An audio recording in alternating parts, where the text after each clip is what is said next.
What's up, family? Joe B from CRUSHERCAST here.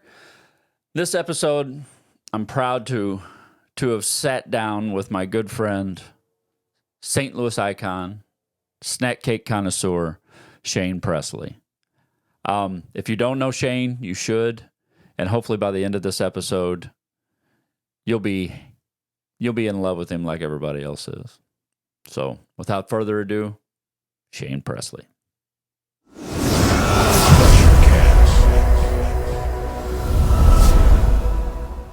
What's up, family? Joe B here from CRUSHERCAST. I, tonight, have the St. Louis Idol. I call him Sugar Shane Presley of Rock Paper Podcast, Stone Dog Show.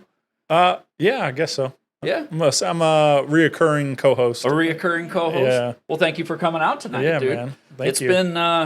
It's been a long time coming. I've been on you forever, even before I had a podcast to let me interview you. Right. Yeah, man. I'm thrilled to be here. I'm so glad that you taking the initiative to do this yourself, do your own show now and everything. I'm proud of you, man. You've been mentoring me behind the scenes a little bit. Right. I thank you for that.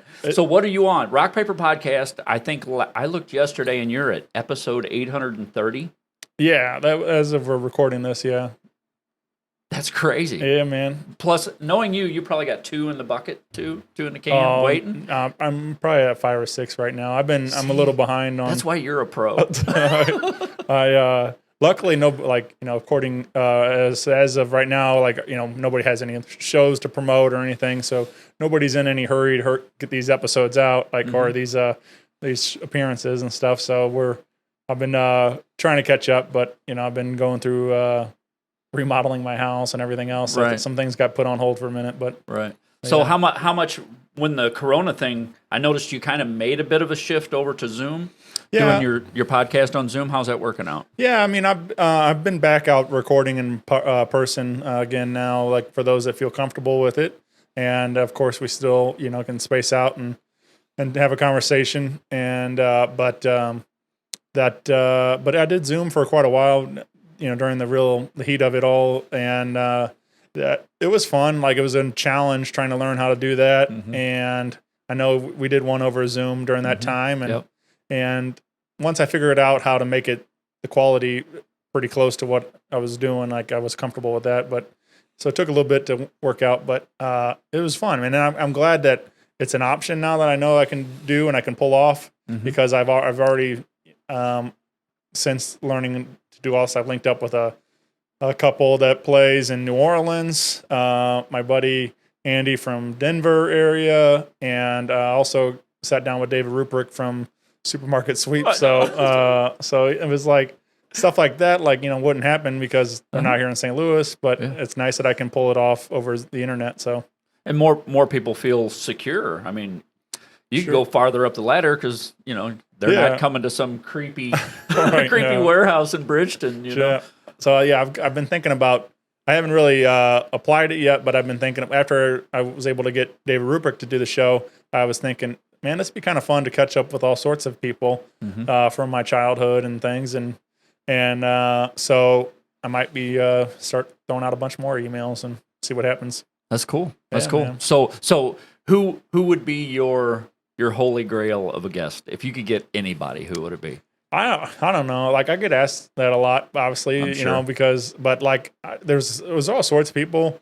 I mean, locally, I've been one of them, and I've been trying for a long time, and I think I might be getting pretty close to it actually happening. But being that the show's mostly about St. Louis music, one that has been elusive for me so far is Story of the Year.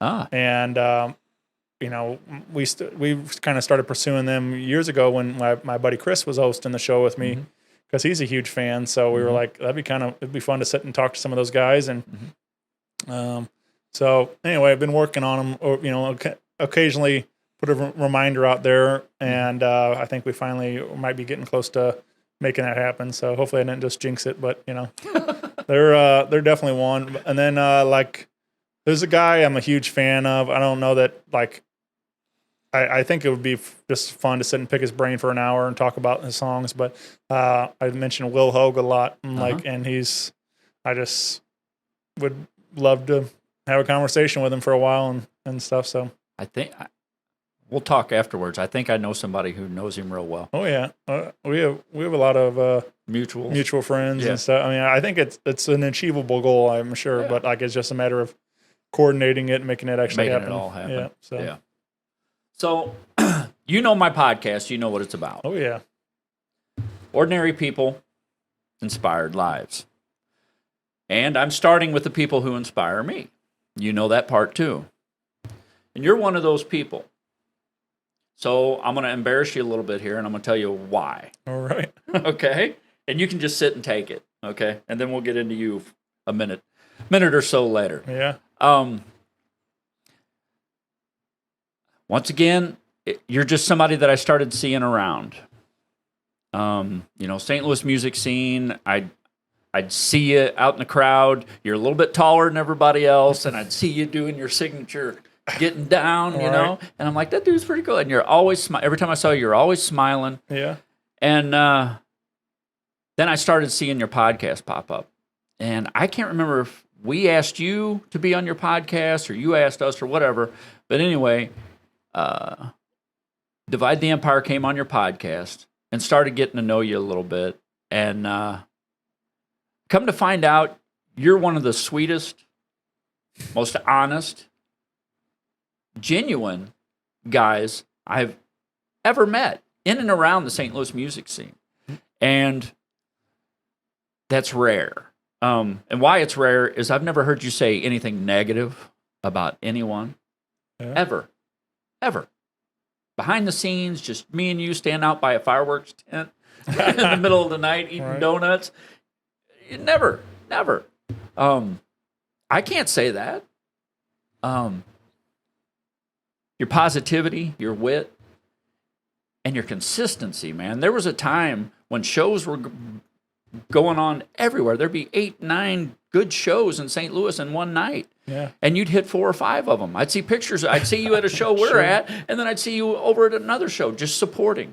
Yeah. Why? Because you're passionate about it, you know? And I like to party. I like to party. And you love pizza. And that inspired me, you know, because you just did your thing. And come to find out you got a day job, you've got a beautiful wife, Stacy, you've got this whole life, but here you're spending your nights out with us, enjoying the music, and then turning around and promoting and helping all us musicians get somewhere, you know? And that's inspirational to me. Yeah, man. Thank you. Because you do it because you're passionate about the music and the people. And on the flip side of never hearing you say anything negative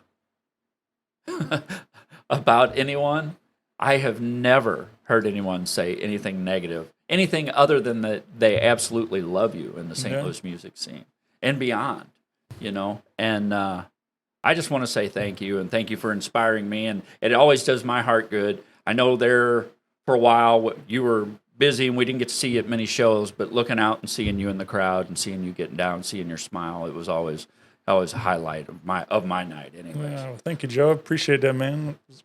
Make a guy feel good. So I want to know, first and foremost, what was it like growing up little Shaney? Well, I was never really little. I've always been a big kid, but yeah, I don't know, man. We grew up small town. Well, we used to be small town. Wentzville? Not so small anymore. But yeah, I grew up in Wentzville. Been there all my life, and Dad worked construction and worked a lot of side job stuff, trying to do all he could to provide for me and my brother, you know. And Mom was going to school and working McDonnell Douglas at the time. Oh, wow. And so she wasn't around a whole lot. So both of them were, you know, really doing a lot of work to improve themselves and provide a better life for me and my brother. But good childhood? Yeah, I mean, for the most part, like I don't have like any like real bad memories or anything, but it forced us with those two not at home a lot, forced us to grow up quick. I mean, I remember, and it was a passion of mine too. But I remember having, being young and having to cook our own dinners and stuff because mom and dad got home late and everything else. So obviously, cooking has always been a passion for years, but that's where it started at. And like I'd make dinners for me and my brother and have it ready to go when mom and dad got home and stuff. So How many siblings? just one brother. Just one brother? Yeah. Yeah. And he's like 2.5 years younger. And but yeah, but of course through all that, through not shit happens or whatever, but their relationship failed and they divorced when I was about 16, and so that was also tough trying to get through that and learn how to balance the two now that we have so stayed with mom? yeah, well, like I stayed with dad for a while, and then he started dating another girl. We moved in another house, and then I just kind of got tired of the situation and went to stay with mom, and then I stayed with her for since then. So or until I got my own place, and but yeah, I don't know. I think there was a lot of that, like being that at the time mom left. She had to get out of the situation, and so I think it was easy to blame her being that she left the house, even though I don't blame her now. Like I realize, the situation she was in and why she had to leave. But, at the time, like when you're just there with dad, it's easy to point fingers and that she's the one not there. And so, so it was really tough. But like, again, part of having to grow up quick after that. And I started working a full-time job at 16 and going to school. So, that's always been the thing. I think grades really started to slip then because I was working all the time too. And I was still trying to like go to every football game. I was writing for the school paper and, doing all the extracurricular journalist. Yeah. Doing all this extracurricular stuff instead of worrying about my schoolwork. So were you as passionate about music then as you are now? Where did music start making its impact? I mean, obviously growing up, dad and mom played a ton of music. What were they listening to? A lot of blues and southern rock, and dad occasionally had some like classic country type of stuff. I mentioned a lot, but like Skinner and Allman Brothers and ZZ Top were definitely on heavy rotation. And mom got into more Clapton and B.B. King, bluesy stuff like that. But I remember dad had like a Conway Twitty box set.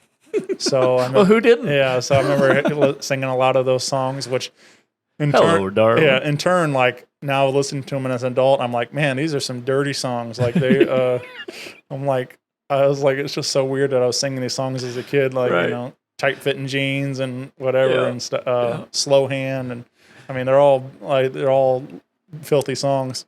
But so there was a lot of that, and then I remember buying a lot of albums and stuff. I remember I think one of my first Christmas when CDs started coming around, obviously I remember asking my parents for some albums, and the first three that I recall from that my own stuff was Aerosmith Greatest Hits, Pearl Jam Vitology. And now, were these vinyl or were these? No, this was just CDs. Okay. Yeah. Okay. I can't think of what the third one is now, but I remember like getting like 3 of them for Christmas that year to start my collection, and and so and then like so that was like really where the music started. It continued to grow. I became like the guy. I had a DJ parties and stuff in middle school and stuff because I was the guy that had the most CDs. Right. And did you have the notebook? I had I had several binders, and I had my CD visor in the car when I started driving and stuff. And so yeah, just I was telling a story the other day. Actually, there was a memory. 7th, 8th grade, something like that, in that era where, we all start getting boyfriends and girlfriends for the first time kind of thing. And I remember they all wanted to like slow dance, of course. And like the only slow song I remember having in my binder was Seal's Kiss from a Rose. Oh. And I was like it's not even like that much slow song, but that was like the only thing I had. Slow that was enough. Like, yeah, I was like, so slow enough for teenagers. Yeah. I remember having to play it a couple of times at that party and stuff. Yeah. So like, but so you were DJing, huh? I mean, I was for what it was. I was just sitting there changing CDs out. I wasn't, doing much, but like I kept the party going, and so I think there's probably a metaphor in there somewhere for my life, like to keep the party going. Yeah, so playing the music but so that's a really like where it all kind of got going for me as far as like just a fan of music. And remember my cousin Jeff, he started introducing me to some different things in his car. Like I remember the first time I hearing Pink Floyd's The Wall record, and which I was like, it was different. I don't recall Dad. I mean, he probably did, but it wasn't memory for that. And right. And then he also introduced me to Eazy-E and NWA. That was another one of the first records I remember going to the flea market and buying with my own money, and I was buying an Eazy-E record and I was like 10 or something like that, and I was like, I just laugh about it now that I'm like, this is a, parental advisory and everything else all over this record, and like the guy at the flea market sold it to some little kid. Right. So, yeah. But I think musically you're a lot like I am. They're pretty diverse in what you listen to. I mean, I'll listen to anything. If it catches my ear, I'll listen to it. So I've always appreciated that. When about the time of the divorce, you said you're about 16 or so. Yeah. Was there any like mentors or guiding forces in your life at that time? Any like? I don't know. I mean, like I'm definitely like I was. My dad's always, early on, like it was definitely a big mentor. I mean, like he did a lot to provide and to, obviously we had a nice home. Always had, new pair of shoes for school or whatever, and like he definitely did all he could to make sure we were taken care of and stuff. We had a very good, in that sense. So to see that kind of stuff, like, really made me, know that I had to work hard for the things that I wanted and to be able to have nice things. So that's where I think a lot of my work ethic comes from. That is just from watching him, and so yeah. And then I remember in high school there was my freshman year, got into high school, and I met it was my sophomore year, and I met a guy named Scott Swafford, who was used to be our football coach and track coach and stuff. And at the time I met him, though, he'd kind of stepped away from that, and he was just teaching health, and he was also part of their another like organization in the school. But so I got to hang with him quite a bit for a while. Just like at the beginning of the year, it wasn't like our relationship was even that long, but he has been very impactful. And him and his wife, they used to always say they lived their life 5 and 5. They would always say that 5 and 5 was like their slogan for everything. Live this 5 like your last 5 type of thing. Whatever it's 5 minutes, 5 hours, whatever kind of, like, but just live in the moment essentially. And he, I remember it was early on in the school year, and he's going through his rap about like, this living life. And like, he's like, if somebody calls you up and says, hey, I got Cardinal tickets or something like that, like take the moment, go have fun, forget about the homework. You can make it up to me later type of thing. And like, so he was, and then he ended up having a massive heart attack and passed away over the weekend and never came back. And we, as sad as it was, it like really drove his message home. I mean, and still, like, I think about it today. Like, I mean, this is a guy that was so full of life, and was telling everybody else to live life, and then all of a sudden he's gone. And it was a big part of it, man. Like why I want to do why I do as much as I do. You're talking about going to concerts all the time and that kind of stuff. I think that's a lot of where that kind of started, because I was like, I just want to pack as much fun stuff in while I can, before I'm gone. So is that going to all those shows and having a career and having a wife? Is there a time when maybe that's, I know it's been a problem in my personal life before, where got a bunch of shows to go to, and it can cause problems at home. Is that ever being that busy? Is that ever? Yeah, I mean, I'd be lying if I said it wasn't. But I do.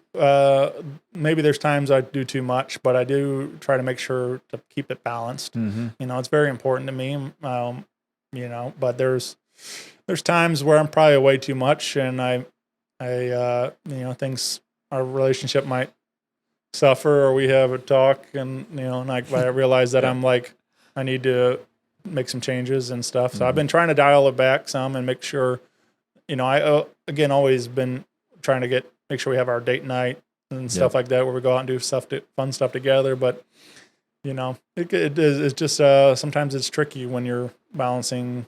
Both of us were working 2 jobs, and I was trying to do the podcast and trying to go to shows, and so both of us are.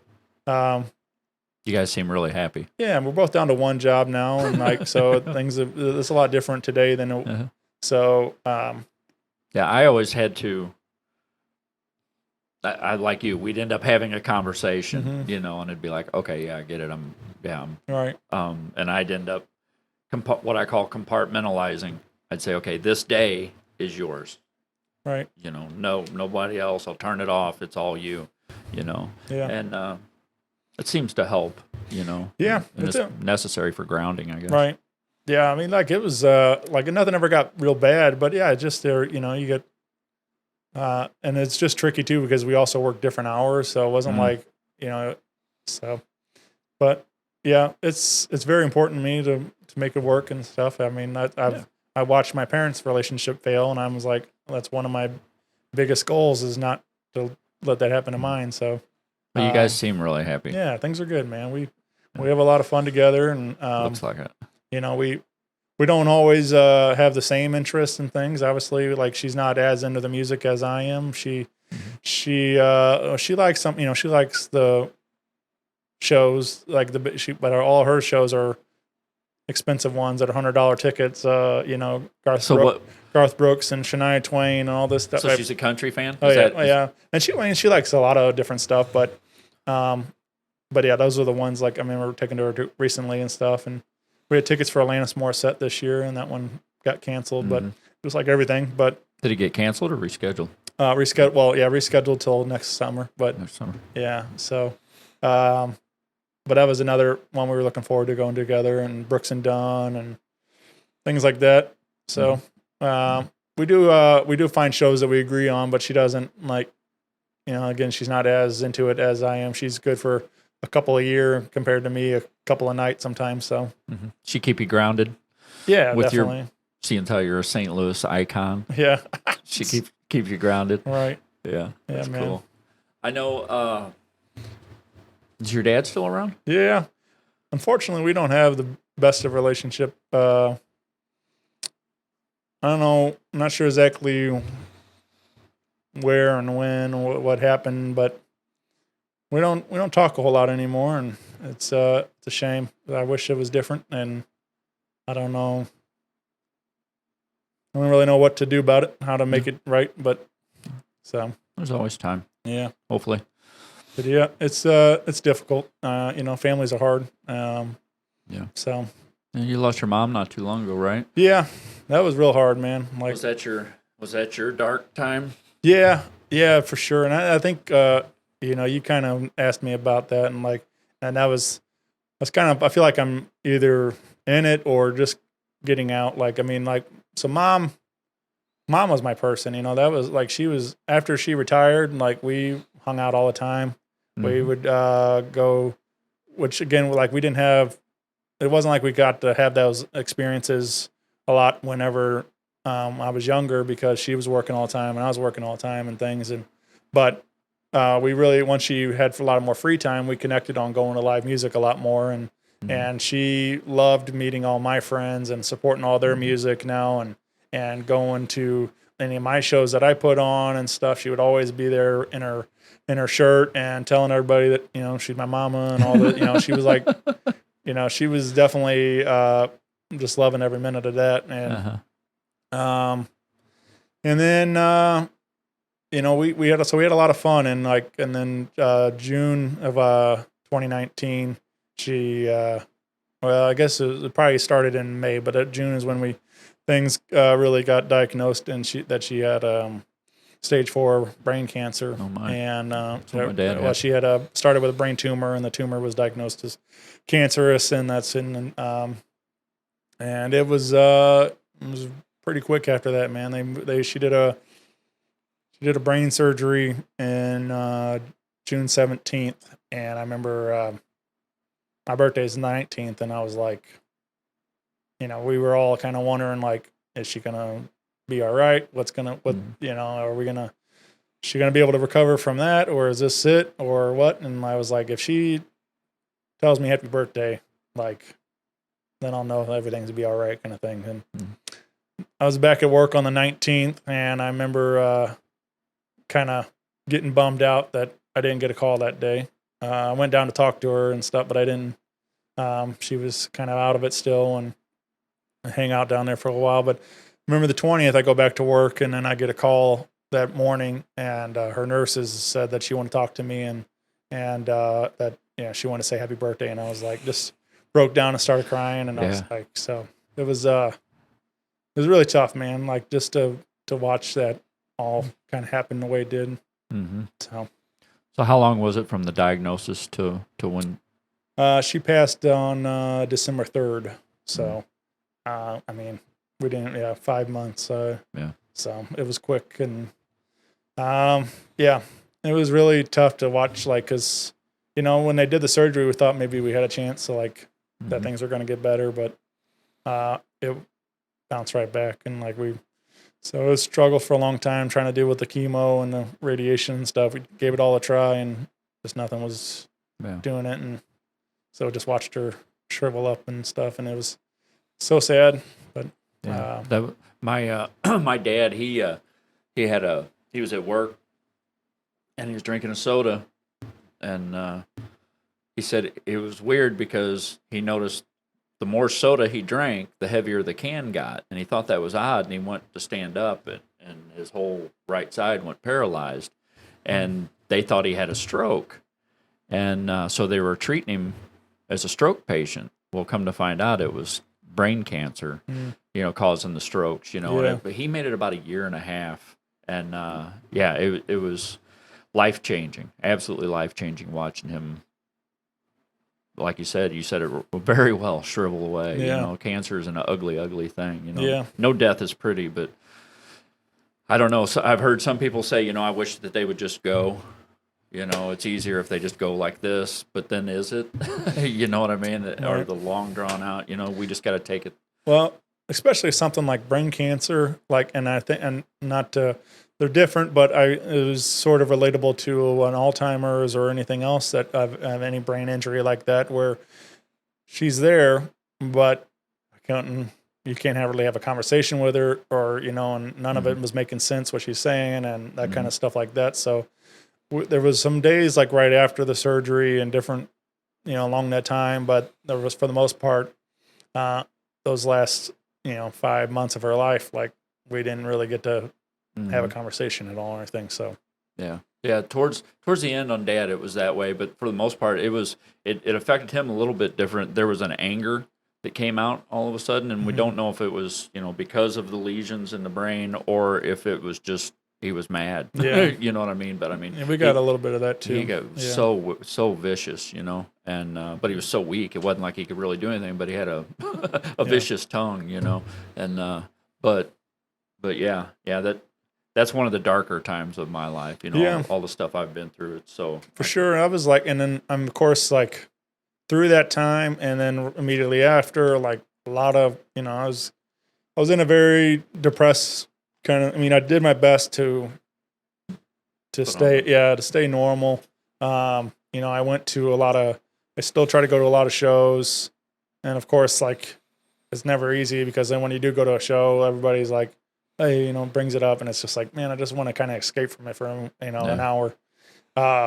But I appreciate all my friends, but it's just sometimes you didn't want to talk about it at the time, Yeah. But so there was a lot of that, and then there was times where it was just days you couldn't even get out of bed, man. It's like you just I was so excited to go see all my buddies at Ink Spot, and the one at the Power Sports, St. Charles Power Sports. And I couldn't do it. I couldn't. Yeah, I noticed you weren't there. Yeah, so I had plans to be there on the day before, and it just got day of. I just it was one of those days, man. Yeah, it's just like, and it just kind of comes out of nowhere, just kind of one day it'll hit you, and you feel like you're like a wet blanket over you or something like that, and you just can't seem to get anywhere. So there was a lot of those days during that time, and feel I'm in a much better place today, but still got a lot of work to do. And you still talk to Mom? Yeah, I mean, there's I've talked about it too, like how there's been some weird dreams, man. Like I don't know what I really believe as far as all the paranormal type of stuff and all that, but I just asked if you talked to her. Yeah, but like but if you talk to people, like they'll start explaining some things or talking about what they believe, and I don't know how much of that but like I've had some really weird dreams where I feel like she's spoke to me or some kind of thing, like there's been some, I don't know, but they're what's comforting about all those is that all of those dreams she's happy, and she's like one I remember she's like in some like nice like evening gown and hair done and makeup and all that kind of thing, and like so it's like, well, that's good, at least I can remember her like that in those dreams and stuff, and instead of the other stuff. So yeah I know. I mean, I've got all kinds of beliefs on other things, but I can remember I was flying down the highway one time, and I just felt like my life was falling apart, and it was within a year after the old man passed, and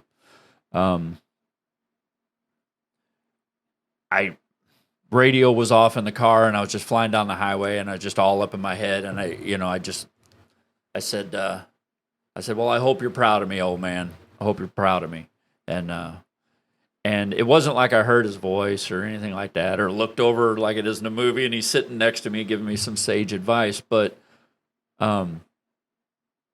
certain memories started coming back that I'd almost forgot about, as I'm going down the road, and it was almost like he was saying, you know what, you got this, kid. You know, you're doing all right, And so in that way, so in times now, I talk to him all the time. I don't walk around talking to him, but I talk to him, and whether he hears me or not, who knows? But I feel like he does. You know what I mean? So Mother's Day, I sat out on the porch and had a beer with her, and just it's what she liked to do. She liked cold beer. And what was her favorite beer?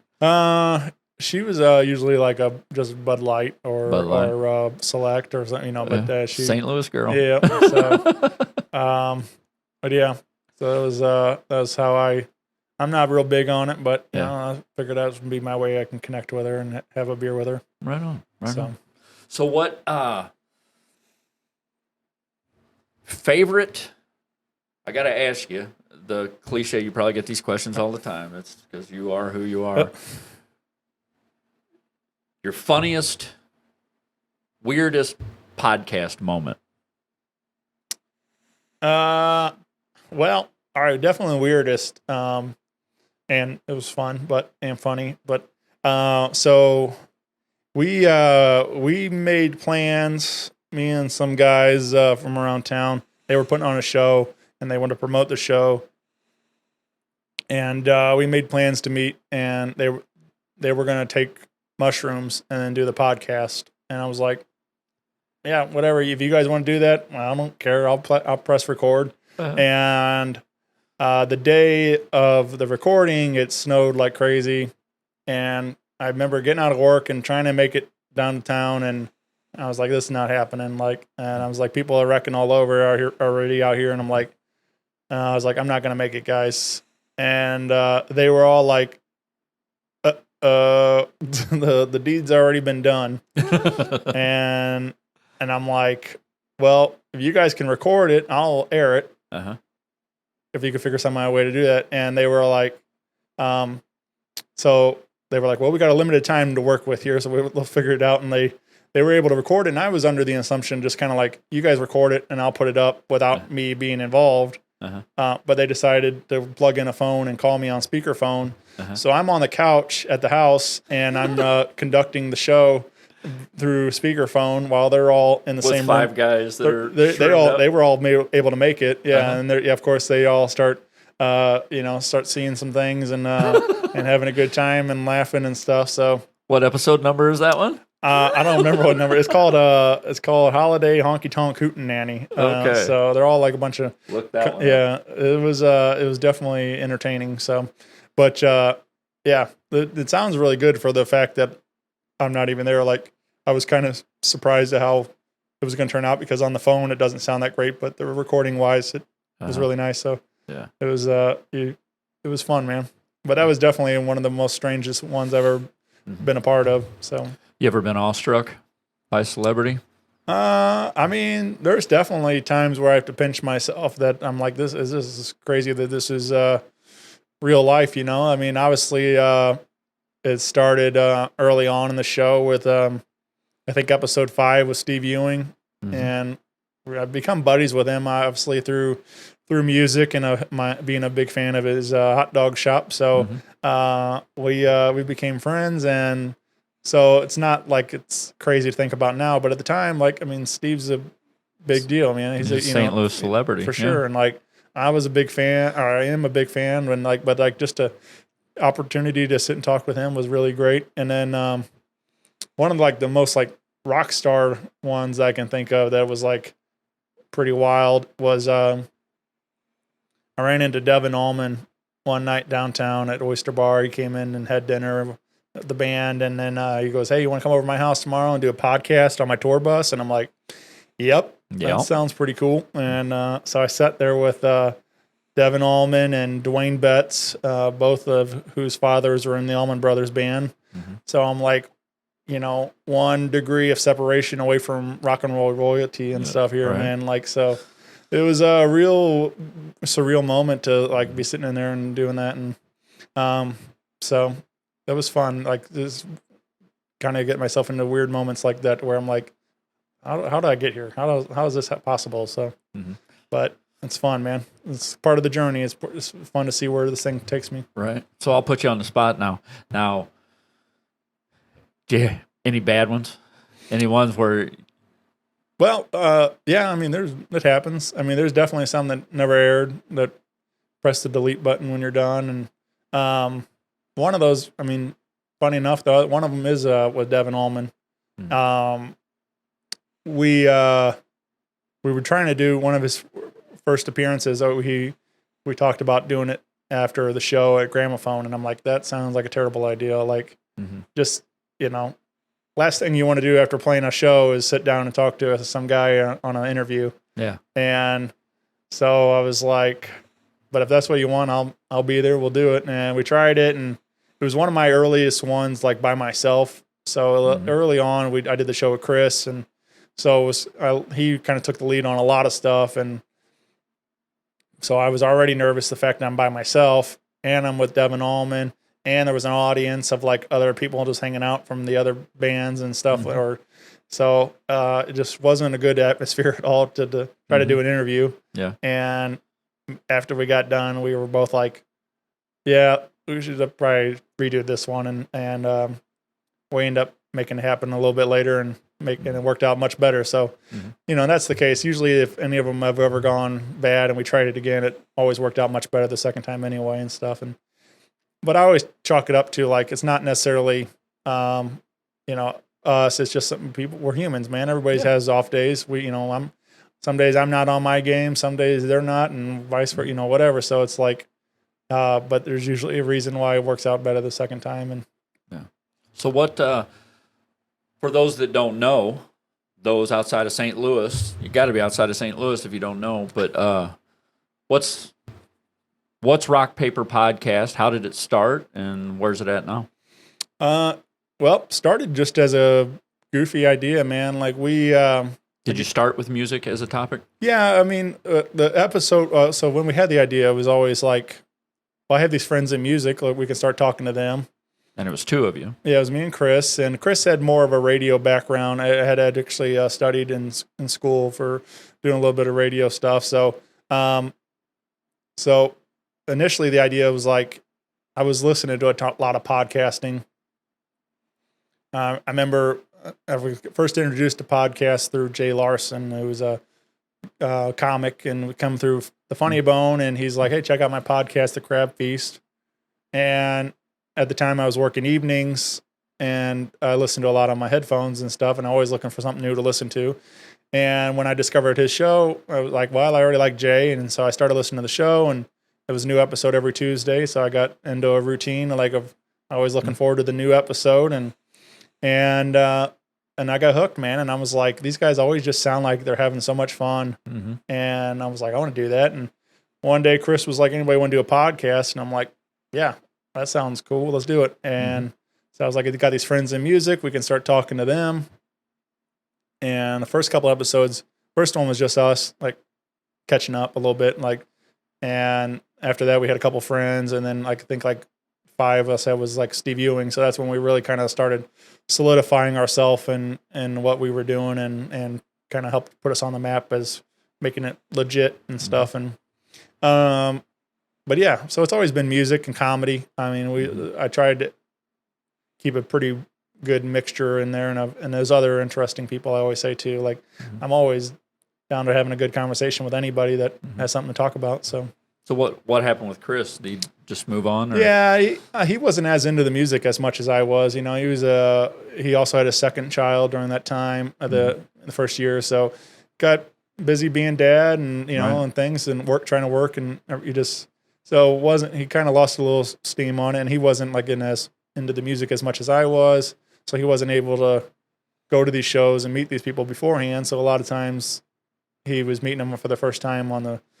show, and he felt he started phoning it in, and just kind of decided that be the time to step away. And so I thought maybe there was going to be like a behind the music years later. No, we're still great friends. Okay. He came back on, I think on like the 100th episode, and cool. And we caught up, and we and I think maybe 500th also. We so every now and then we get back together and record and stuff. That's cool. So yeah, we still talk a lot, and we he hosts a WrestleMania party every year, so I go over to the house and watch wrestling. Wrestling? Yeah. That's cool. So you've got your formula, you've got music, local celebrities. Where do you see Rock Paper Podcast going? Or do you even focus on it? You just do the next podcast and keep rolling? Pretty much. I mean, I got ideas. I'd love to see what I can continue to build this brand into. But essentially, I look at the podcast as a great networking tool. Mm-hmm. I've said it for years. It's a lot easier to hang out with somebody that you respect and want to get to know a little bit more about, or you're a fan of, or anything. When you have a show, if you want to say, hey, you want to hang out and do a podcast, it's a lot better than, hey, you want to just hang out and right. It is so. Come sit on my sofa and eat cheeses. Yeah. So I've got to meet all sorts of people, and again, it's a great introduction and icebreaker, and a lot of times I am meeting people for the first time on the mic and stuff, just people I want to get to know more about. And so it's a whole lot of fun, and like I said, I use it for that, but I mean, eventually one day it'd be fun to do more with it. I mean, I don't know if it's necessarily the podcast, but I have dreams of, opening a venue maybe someday or something like that, and getting more involved with music, and being able to see what else I can do with this and stuff. So yeah, so I know now you not only are you the host, producer, of Rock Paper Podcast. You're co-hosting on Gabe's show, Stone Dog Show. Yeah. You've been hosting the singer-songwriter showcase. Right. At various different venues. You're at the Naked Vine now, aren't you? Yeah, I've been at Naked Vine for 2 years. 2 years, and it's been a that's while, a monthly showcase. We haven't done one since March, obviously, with everything shut down. But yeah, I'm really proud of that. Like, I've done a couple of shows. I did the birthday shows every year. There's a big celebration for the podcast, just kind of thing. But I started, I was like, I love this kind of show, the acoustic singer-songwriters, storytelling. And so I started that up and I was like, and it went really well. The first two I did at the Monocle. We tried over there, and then it didn't work out. And then we found a home at Naked Vine, and Brian's been super supportive of it. And I've had 3 different, except one two of them we did 4 people on there.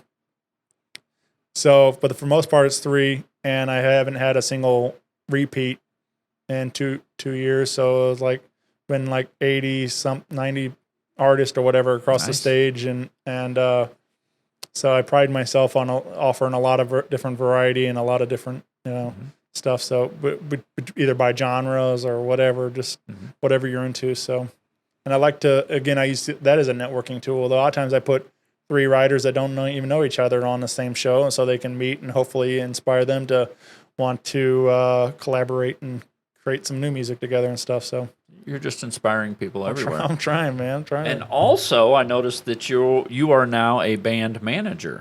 Yeah. How's that going? That's it's weird now. Like, obviously, as soon as we announced it, and then all of a sudden the world shut down. So it's that's still to be determined. But we've been working behind the scenes trying to make some things happen. But yeah, I manage a group called Spankonya, which is our front man Spanky. He's been around forever in the St. Louis music, doing a lot of dueling piano stuff, and he's been in a lot of other bands, but he's never had his own band. So this was his. This is all original music they're writing? The first couple of shows, we've only done 2 shows now. We did one in February, and we tried doing one that went well at Naked Vine just a little while back, but it was it's weird trying to do the whole social distancing concert thing, and so what genre would they, if you had to put them in one? We call it an organ trio. It's just funky, feel good music, dance kind of music, and the covers we do are a lot of pop songs that you would know, but kind of more funky interpretations of them. And so it's just a 3-piece organ, drums, and bass, and it's really entertaining. It's a good time, but it gets people up moving and feeling good, and that's what we strive to do. And but the goal, like I said, right now it's a lot of covers as we're building up things, but we already started working on originals, and the goal is to hopefully cut a record before the end of the year, and then have that material to go out in 2021 with the new record and stuff. So yeah, well, cool. Yeah. So two huge questions for you. Bring it. All right. Here we go. Here's my Charlie Rose impersonation. 2 big questions. Okay. First one. Desert Island. You get 1 snack. Oh, geez. For the rest of your life. Now we're talking. But you can have as much of it as you want. Which snack are we having? Man. It's probably all right. I'll say double-decker fudge round because they are delicious, and I keep plugging, hoping that Little Debbie's will sponsor my show one of these days. Somehow, like I'm a fan, obviously, and then of course I posted about it once on social media or twice, whatever it was, and all of a sudden it made it into our theme song now. Like Dub Flo did the rap and threw it in there, and I laughed so hard the first time I heard that. That's great. And I love it. And then of course I embraced it, and I started making. I made myself a Little Debbie logo with my face on it, and it's beautiful. And sight to behold. Yeah. So, but I was gonna say, I think the oatmeal cream pie is probably a close second, right behind that. So See, that's where my heart is. Yeah. Yeah. They're that and honey buns. Yeah. Yeah. I mean, I'm a fan. They're all good, but that's a tough call there. Okay. So second question. It's your last few minutes of life. And you've got one message to pass on to those that are going to still be here after you're gone. What's that message?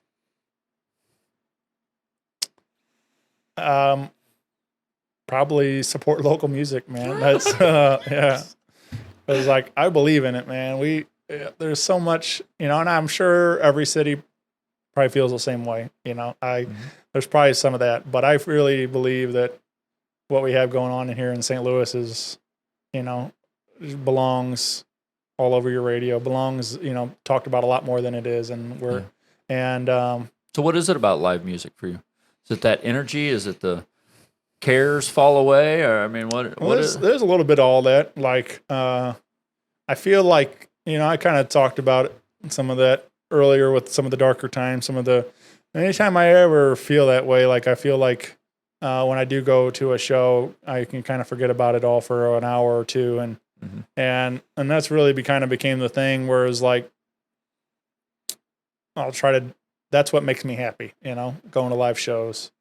And it's like, well, I'll just do that all the time then, it's like, so that's what I started trying to do and trying to pack as much of it into my life and either talking about it or going to shows and as much as possible. So yeah, that was kind of my way of like trying to outrun the darkness, so. Right. There's a lot of that. And it's just the interactions, like I've met some of the coolest people, I met you through music and everybody else, all these guys and all these guys have become some of my best friends, so it's so much fun that we have this like family around St. Louis music now. And everywhere I go, when I go into these clubs, Broadway Oyster Bar is a big part of my life too. And every time I walk in the door there, it's hugs and high fives all the time. And it just makes a guy feel good. It's like when you're surrounded by music, great live music and all your buddies. So that's where I feel at home, Yeah. It's like, you're like Norm from Cheers. Yeah, everywhere, every club you go into, Norm, Shane. I used to, Funny Bone used to be that way real bad. Like I was there all the time and that was definitely like my Cheers. Like, I mean, I still big fan. I just don't make it down there as often, but yeah, now it's kind of become Oyster Bars like that for me now. And especially with working there, two nights a week when things were going. But yeah, it feels good though. I mean, it's nice to sometimes it's nice, but then other times you don't necessarily want to get recognized. You just kind of want to be a fan for the night or whatever it is. But it does feel good when somebody spots you and wants to say hi and stuff. But I've never been one of those guys that like was out there looking for it. I don't have the crazy outfit or a certain hat or haircut or whatever it is. Right. I tried to do my best to go under the radar. So it's cool when the people do spot me, that is because they are actual friends or recognize me from the show or something like that. So yeah, everybody loves you. My last two Funny Bone experiences, I was still drinking and there was bad nights. Bad nights. Right. They wanted to throw me out, and it was just, I don't get along with the Funny Bone. Yeah, that's me personally though. So how can people find you? Everywhere. Spotify, Google, Apple, podcasting, wherever you're getting your podcasting at, you can find the show. Rockpaperpodcast.com is the hub for all things. I got Facebook, Instagram, Twitter, YouTube, whatever. So, and if you want to reach me on my email, it's rockpaperpodcast@gmail.com. So cool. I would love to hear from you guys. And it's, I always say it, I don't get a lot of emails. I don't get a lot of feedback, but people, I see the numbers. People are listening. I just don't get a lot of people letting me know. You're ranking on Apple and stuff. That was weird. Like to see that, like, I mean, it changes weekly, but the fact that like my name was up there for the, like, whatever top 200 of, like, it was really strange to I'm like, of all the, or 300 or whatever it was, but all the podcasts there are in the world, like somehow I'm up there for the week. So that felt good. Yeah, absolutely. I told you. Yeah. Radio gold, baby. Radio gold. So do you have anybody else you'd like to shamelessly plug? I know you've plugged a lot of joints in St. Louis here already. Yeah, I mean, I'm a fan, man. That's what so I'm happy to talk about my friends, and that's why I continue to do the show. But, yeah, I mean, check out Stone Dog Show. Gabe's been putting in a lot of work on that, and I've been having fun. Again, it's a fun show. He's kind of, I feel like same thing with you. Like, he's a guy that was talking about doing it for a long time, and I'm just like, he would always have ideas for me to do on my show, and I'm like, just do your own show, man. Like, Right. I don't want to do that stuff on mine. It just was off brand for me, and I'm like, you do it, and I'll help you out. And he finally did it. So it's a hilarious show. Yeah, it's a good time, and it's cool to see him kind of coming into his own with it, and he's it's fun. So I just get to occasionally I'm not there every week, but he has me sit in quite often, and it's fun to be something completely different than Rock Paper Podcast too. It's like I get to be a lot more silly. I mean, I'm always having fun with it either way, but I get to mainly let Gabe do his thing, and I just kind of make fun of him for it. So yeah, that'd be nice. Just show up and not have to Right. do any production, Yeah. nothing. You just log in and do Right. it. Yeah. Anybody else? Yeah, I don't know. I mean, there's probably a lot of we'd probably be here all day if I, but I don't know. It's kind of weird, man. Like I said, obviously I'd have a lot more to talk about as far as like plugs wise if we were out getting to do all the fun stuff we want to do. But yeah, get out and support local business and local music as much as possible, because unfortunately we're losing a lot of it. There's already venues closing up and things, and I mean, it's sad. I don't want to see this whole industry go away and stuff. So I really hope we can get back to a normalcy again, and because I'm kind of surprised I haven't had some sort of breakdown from not having shows and stuff in my life as much as but I've been hanging in there. Every now and then I get something like a little acoustic on a patio type of show or something like that, and scratch that itch a little bit. But I hope. Just did a birthday party this last Saturday, and it was good. It was odd, but it was good. Not odd because of anything at the birthday party. It was just odd actually performing again. It was just so weird. Yeah. So I really hope that it's not another year before we can do all that fun stuff again. So yeah. I know we're just sitting in the studio is what we're going to do. I think right. That's what everybody's doing. Yeah. Try to plan for a big year next year, like the year we thought we were going to have this year, but everything's a year off now. Right.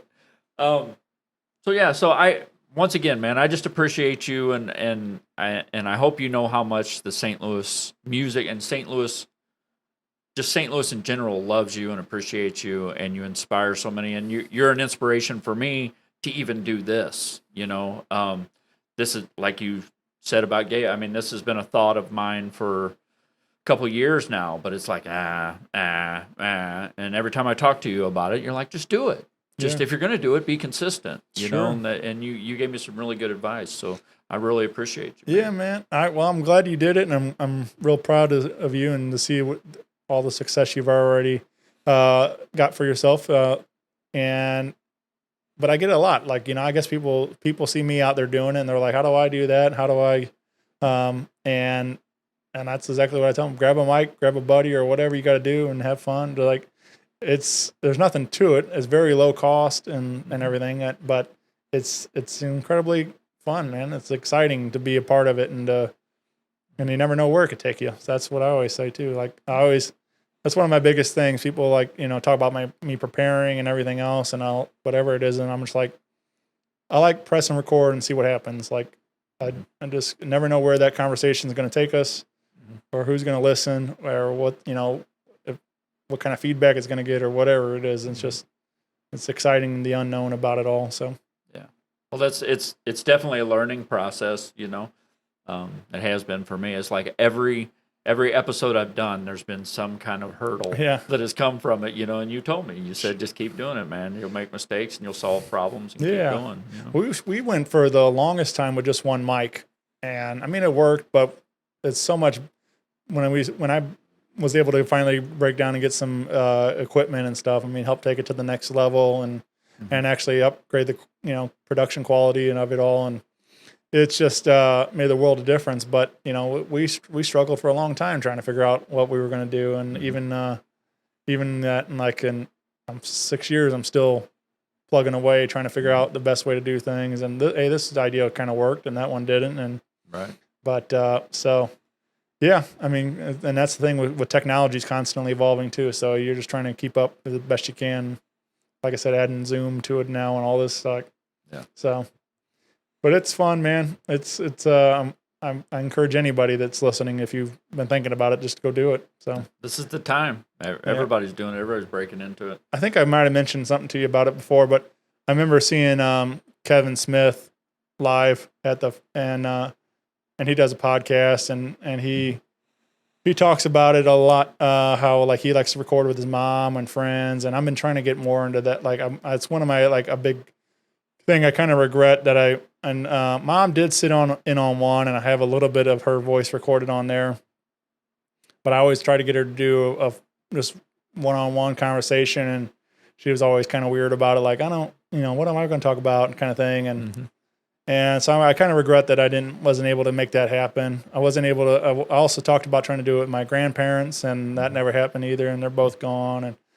And so there's that kind of. But like, I wish I had those conversations recorded and preserved, and that's kind of what Kevin was talking about. Like, he's glad that he has this stuff preserved. He's like, if he's gone or his mom's gone or whatever, he has all these conversations recorded and digital, and he can look back on them whenever and stuff. And he was saying the sound of as you get older and the memory starts to slip, the sound of somebody's voice is usually the first memory to go. And that kind of hit me, man. I was like, man, we can do so much more with this platform than just goofy having laughs and stuff. I mean, it could be very powerful for somebody and therapeutic in a sense. And you got me. Now I'm gonna go down and interview my mom. I mean, but like I've as we all know, we've a good friend of the scene, like Matt Amelong. He'd been on the show several times, and then recently passed. And I shared his episode again, not trying to like cash in on like people, but I'm like, listen to when he was happy and positive, and like it wasn't, we don't think of him as when he was sick and stuff. We can listen to how passionate he was about St. Louis music, and so that was a really cool moment for me to get to like share that again and say, look, like, and these conversations live on forever, man. So, so there's moments like that, like I'm really proud of what I've been able to accomplish with the show, and I want more people to do that kind of fun stuff. So, but yeah. So you just inspired me again. I'm sitting here listening to you, man. You just freaking inspired me again. Now I'm going to go interview my mom. Yeah, man. I would love to hear that. All right, brother. I appreciate you so much. I love you, man. And thank you for everything you've done for me and for St. Louis music and just St. Louis in general. Thank you, Joe. Appreciate it, man. Yep.